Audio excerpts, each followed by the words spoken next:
Very good evening and welcome to Rajya TV. I'm Tina Jha with the news at 6. In the next half an hour, we get you all the major news and events through the day. Let's begin with the headlines first. Ahead of Prime Minister Narendra Modi's visit, Sri Lankan Premier Ranil Wickremesinghe sparks controversy by justifying shooting of Indian fishermen. Single-member Judicial Commission to investigate lynching of rapist in Dimapur, Assam and Nagaland put on high alert. Bar Council slaps notice on 2 lawyers for making derogatory comments against women in the BBC documentary India's Daughter. United Nations calls Islamic State's destruction of the Iraqi archaeological site Nimrud an assault on heritage and a war crime. And in World Cup cricket, Pakistan's pace bowlers stunned South Africa to earn a thrilling 29-run World Cup win in Auckland.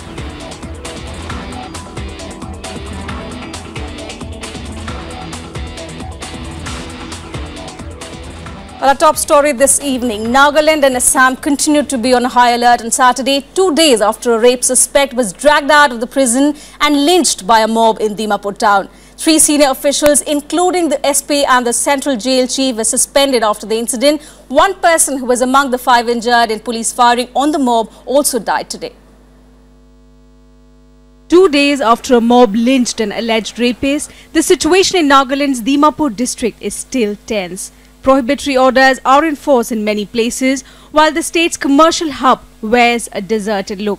All major establishments, markets and schools were shut on Saturday as the administration set up a 1-member pro-panel to look into the incident that took place on Thursday. Curfew is on, and then this situation is under control of the police. The state government has already set up a judicial commission. A judicial inquiry headed by a retired district and sessions judge. So this inquiry will establish all the facts. The Nagaland government has suspended 3 senior officials for failing to prevent the incident when a mob stormed the central jail.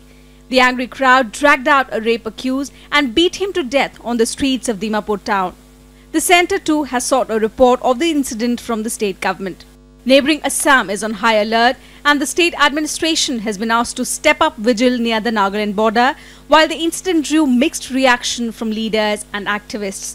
It represents the frustration of people with the entire justice system.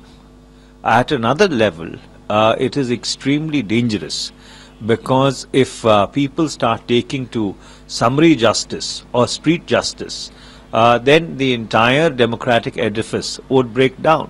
ऐसे कोई भी mob एक violence के तहत justice को अपने हाथ में नहीं ले सकते हैं। ये आपत्तिजनक है और उम्मीद है कि वहां की राज्य सरकार इस पे पूरी तरह कार्रवाई करेगी और आगे ऐसा घटना ना हो उसके लिए पूरे इंतजाम करेगी। The army was on standby in both Nagaland and Assam. The Nagaland government has also sought paramilitary forces to restore normalcy in the region. Bureau Report, Rajya TV. Well, ahead of Prime Minister Narendra Modi's visit to Colombo, Sri Lankan Prime Minister Ranil Wickremesinghe stoked the controversy today, claiming that Indian fishermen can be shot if they intruded into the Sri Lankan waters. He alleged that Indian fishermen were taking away the livelihood of northern Lankan fishermen. Ahead of Prime Minister Narendra Modi's visit to Sri Lanka next week, Indian and Sri Lankan delegations met in Colombo on Saturday to lay the groundwork. On the agenda for External Affairs Minister Sushma Swaraj was the contentious issue of fishermen arrests. She was expected to raise the matter with her Sri Lankan counterpart Mangala Samaravira. The fishermen's issue gained prominence in the wake of controversial remarks made by Sri Lankan Prime Minister Ranil Wickremesinghe. In an interview to a Chennai-based Tamil television channel, Wickremesinghe denied any human rights violations by the Lankan Navy in its action against fishermen. He said, since Indian fishermen poached on their waters, the Lankan Navy was within its right to shoot them. The statement, I think the Foreign Affairs Minister will discuss issues that have been raised in the interview by Sri Lankan Prime Minister. It is a humanitarian issue, it is an emotive issue, and it is an issue of livelihood. This is an ongoing dialogue between India and Sri Lanka. The External Affairs Minister will certainly take up this matter today as part of her discussions, both with her Sri Lankan counterpart and with the Sri Lankan Prime Minister. The opposition sought a firm response from the government to what it called provocative remarks. Mrs. Sushma Swaraj, our foreign minister, is also at present there, so she should also raise this question. This is a very serious and very irresponsible statement.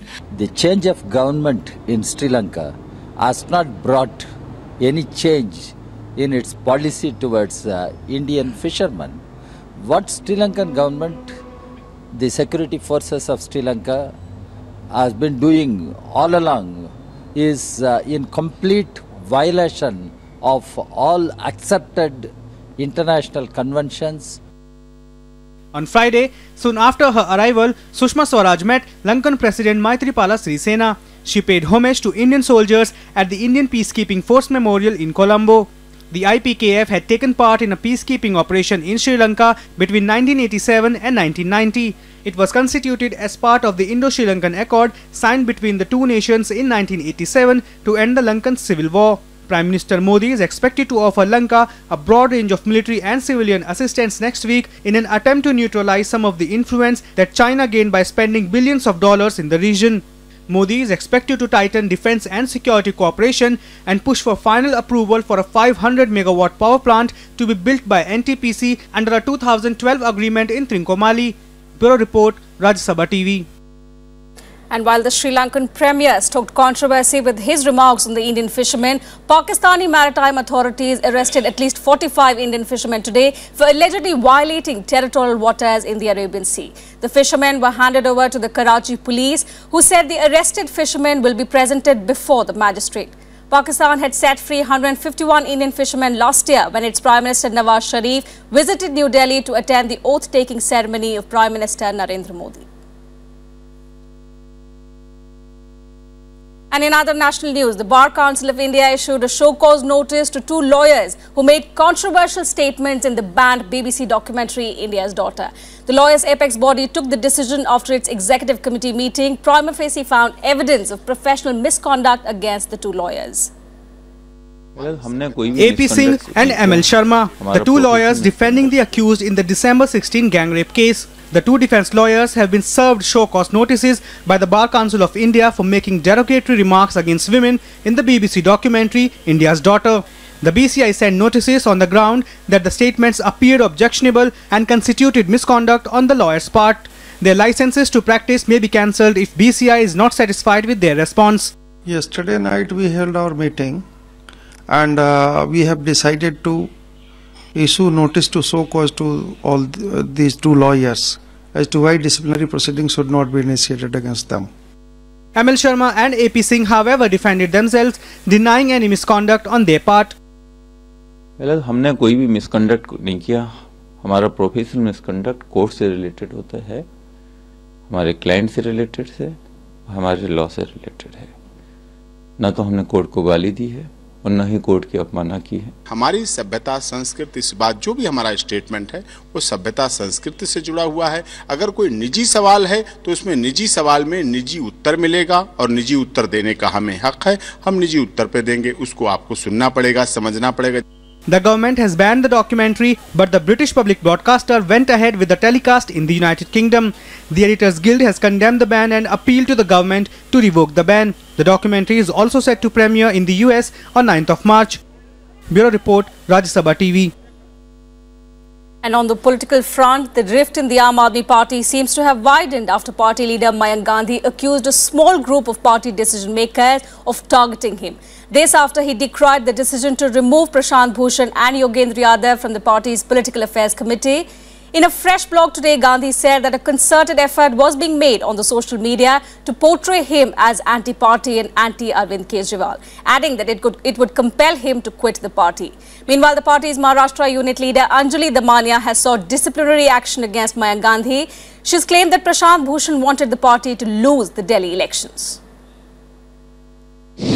मुझे जो लिखना था वो मैं blog में लिख चुका हूँ, आप उसको पढ़ लीजिए. उसमें सारी बातें लिखी है. मैं जो भी कर रहा हूँ पार्टी को स्ट्रेंथन करने के लिए कर रहा हूँ. मुझे लग रहा है कि जिस प्रिंसिपल्स और सिद्धांत के साथ हम लोग इस पार्टी फॉर्म किए थे, उस सिद्धांत को थोड़ा मजबूत करने की कोशिश कर रहा हूँ। इसके सिवा या कोई मुझे पब्लिसिटी या कोई पार्टी तोड़ने की गतिविधि या पार्टी ऐसा कुछ भी नहीं है।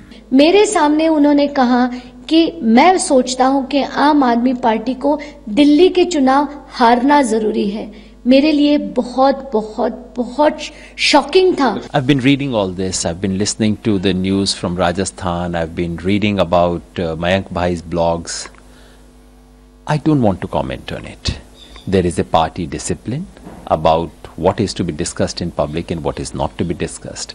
And I would rather confine myself to the party discipline. We'll slip into a very short break here. There's still more to come on the other side. Do stay with us.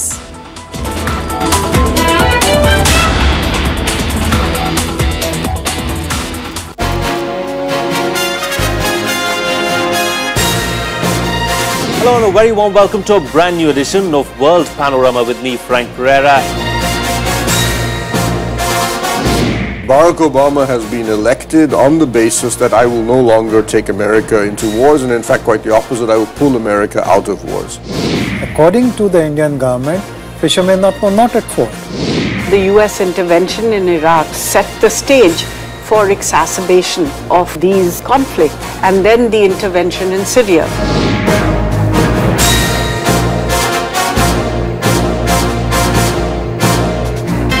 Watch World Panorama at these times on Rajya Sabha television.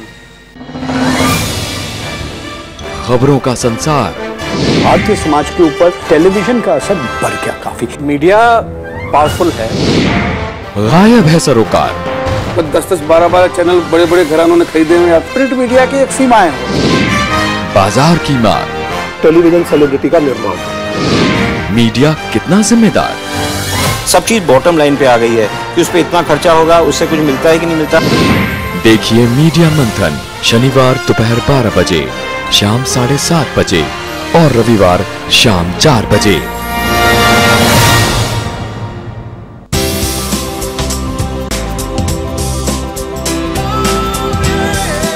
This week we are in the northeastern state of Assam tracking a veteran political personality. He is the main force behind driving the development agenda in Assam. Let's meet Chief Minister Tarun Gogoi this time. Whenever you play golf, you forget about anything. Okay. You forget even your own wife also. Is he a romantic by heart? I'm sure you do that. Romance is a hidden romance. Hidden romance. Oh my God. Watch me on It's My Life in Rajya Sabha TV.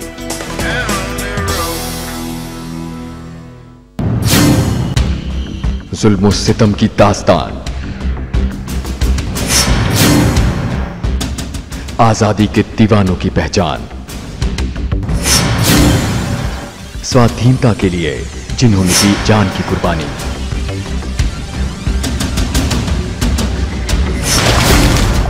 देखिए काला पानी नई कहानी सिर्फ Rajya Sabha TV पर।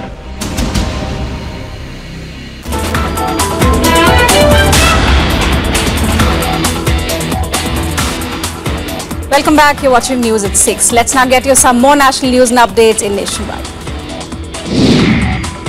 Kerala Assembly Speaker G. Karthikeyan passed away today morning at a private hospital in Bengaluru. He was undergoing treatment for liver cancer. He is now survived by his wife and 2 sons. Samajwadi Party Supremo Mulayam Singh Yadav was hospitalized in Gurgaon for suspected swine flu. The Samajwadi Party chief complained of breathlessness and uneasiness late on Friday. Doctors said he has symptoms of the H1N1 virus and his samples have been sent for tests. The budget session of Telangana Legislative Assembly started on a stormy note as opposition Congress and TDP members held protests at the governor's customary address. Opposition members alleged that the ruling TRS government was encouraging defections.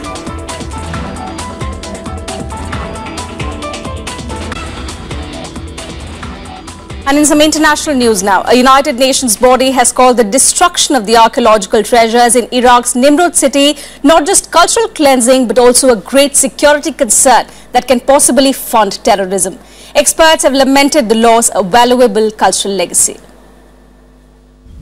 Condemning the destruction of the ancient Assyrian city of Nimrud by Islamic State fighters, the United Nations Cultural Agency has called the assaults war crimes. We know that deliberate destruction of heritage has become part of the warfare of extremists in different parts of the world. We saw that in Mali just 2 years ago, and we see it now with the pillaging of Mosul Museum and the Nimrud archaeological site. Nimrud was home to some of the world's greatest archaeological and cultural treasures. The assault came just a week after Islamic State terrorists released a video showing museum statues and carvings being smashed in Mosul. The UN said the destruction of the site was part of a bigger scheme that could fund terrorism. I believe we have to put the dots together. Destruction of heritage, deliberate, is not simply, as I said, a concern of culture or the cultural community or the experts. It's part of the security concern. It's part of a strategy for a cultural cleansing, for erasing memories. It's financing of terrorism. Many of Nimrud's most famous surviving monuments were removed years ago by archaeologists, including the colossal winged bulls, which are now in London's British Museum, and hundreds of precious stones and pieces of gold, which were moved to Baghdad. Important cultural centers of the ancient Near East. It's a city, the archaeological evidence of which dates back to the 3rd millennium, and then in the 2nd millennium it becomes one of the cultural centers of the Assyrian Empire. And when I say cultural center, I mean there are lots of palaces, there are temples, there are also other pieces of evidence for a vibrant academic culture. The ruins of the ancient city that remain at the northern Iraqi site were excavated by a series of experts since the 19th century. British archaeologist Max Mallowan and his wife, crime writer Agatha Christie, worked at Nimrud in the 1950s. Bureau Report, Rajya Sabha TV. Come March 8, and it will be 1 year since the Malaysian Airlines flight MH370 took off from Kuala Lumpur and disappeared en route to Beijing. It has been 1 whole year of dealing with mixed emotions for the families and friends of those who were on board. But the sad part is, authorities are nowhere close to identifying the final resting place of the ill-fated aircraft that went missing over a year ago.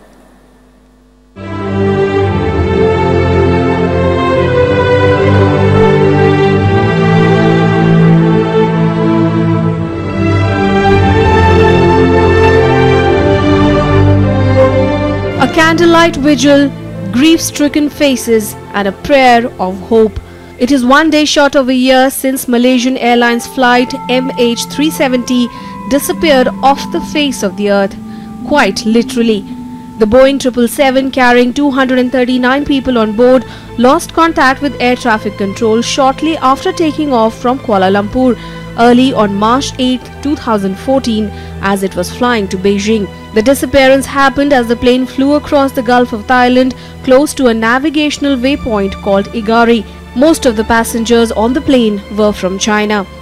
A year later, families of the passengers and crew members who went missing with the flight remain desperate for some answers. 这一年走来真的太艰辛了，我不知道发生了什么事情，对我们来说是一个莫大的煎熬，给我们的生活也带来了巨大的变化。 The wait has been agonizing to say the least. With every ping that was heard by search teams, hopes were raised and then subsequently dashed as it proved to be a false alarm every single time.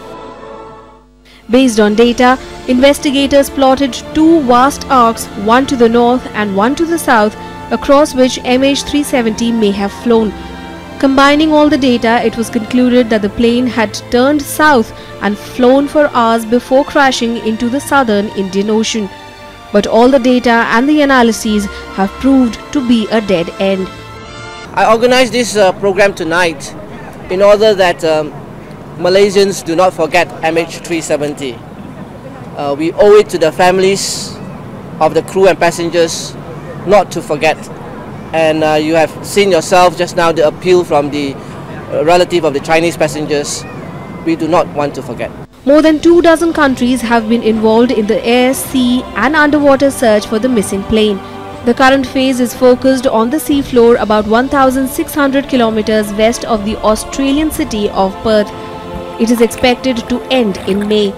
Experts expect the plane's most likely resting place is in a rugged 60,000 square kilometer patch of seafloor, but no findings have confirmed this so far.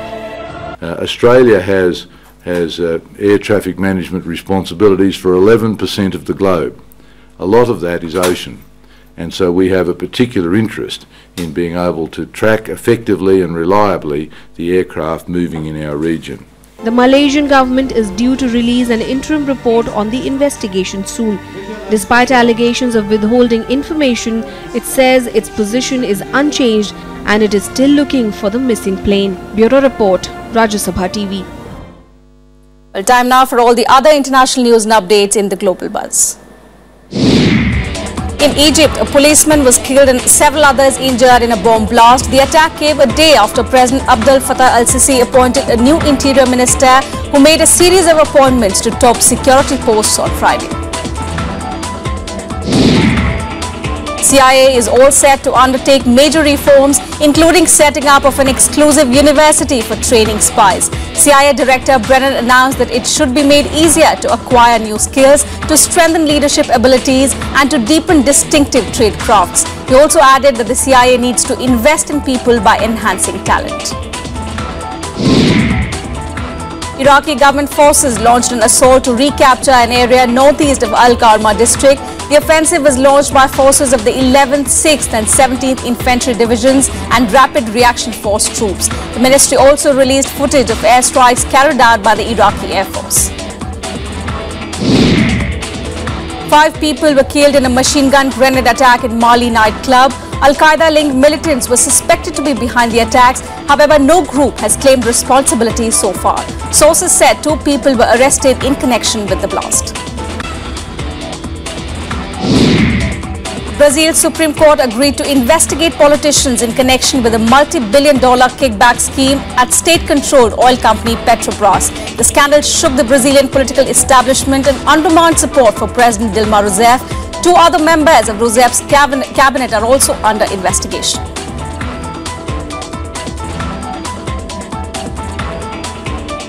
We slip into another short break here. All the sports updates to continue after this very quick break.